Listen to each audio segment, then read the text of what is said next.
Од утре започнува втората поред училишна кошничка. Да напоменам дека ланската година беше прв пат во Македонија да се спроведе училишна кошничка. Ова е втор пат со одлука на Влада на Република Македонија по предлог на Министерството за економија и труд. Училишната кошничка е со цел да се заштити животниот стандард, посебно на граѓаните кои што имаат своји деца, ученици во основно и средно образование, меѓутоа училишната кошничка секако ќе ги опфати и студентите, бидејќи на 1 октомври започнува и студентската година. Да напоменам дека училишната кошничка овај пат е навремена, започнува од утре, како што кажав, 15 август и ќе трае до 15 септември, значи цел месец ќе бидат опфатени сите училишни материјали за децата и сметам дека ќе има доста добри понуди во сите книжари и сите пунктови каде што се продава училишен прибор, а тоа се маркетите и другите пунктови. Иначе одлуката содржи следново, значи цените ќе бидат земани од 1 јуни, намалувањето на цените ќе биде земено од 1 јуни. Во трговијата на големо ќе имаме намалување од 10% и во трговијата на мало ќе биде намалувањето околу 15%. Ако споредиме со ланската година, кога имавме заштеда по ученик од 750 до 2000 денари, очекуваме да отприлика и сега заштедата по ученик биде од 800 до 2000 денари. Значи едно семејство кое има еден ученик би заштедило 2000 денари најмногу, а додека пак доколку има два ученици би заштедило некаде 3000 до 4000 денари. Зошто ја направивме училишната кошничка? Направивме затоа што есента е период кога има најголеми трошоци граѓаните кога се спремаат за долгата зима, со зимници, огрев и така натаму, и поради тоа сакаме да помогнеме со овај гест како училишна кошничка да заштедиме дел од нивниот семеен буџет.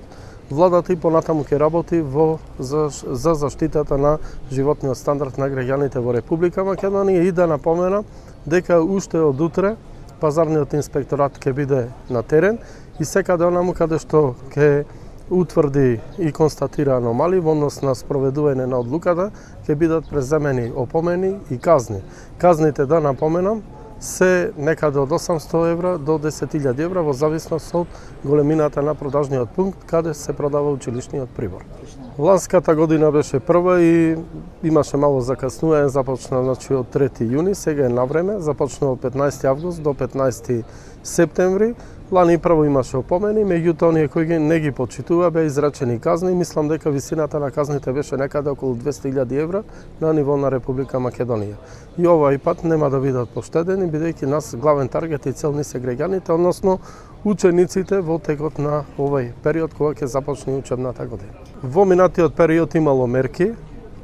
Знаете дека минатите периоди инфлацијата била многу голема. Успеавме до негде да ја намалиме инфлацијата, меѓутоа тоа не е доволно и затоа гледаме да понатаму она што значи базична инфлација да посветиме внимание и доколку правиме мерки да бидат подолгорочни мерки, да не бидат месец-два, па после и да имаме фидбек да се враќа по исто цените, него да биде една подолгорочна мерка која што ќе го штити животниот стандард. Се она што ќе биде да речам осмислено, ќе биде презентирано и пред јавноста во наредниот период. Па оперативниот план е во тек, се покажа дека се доста атрактивни мерките.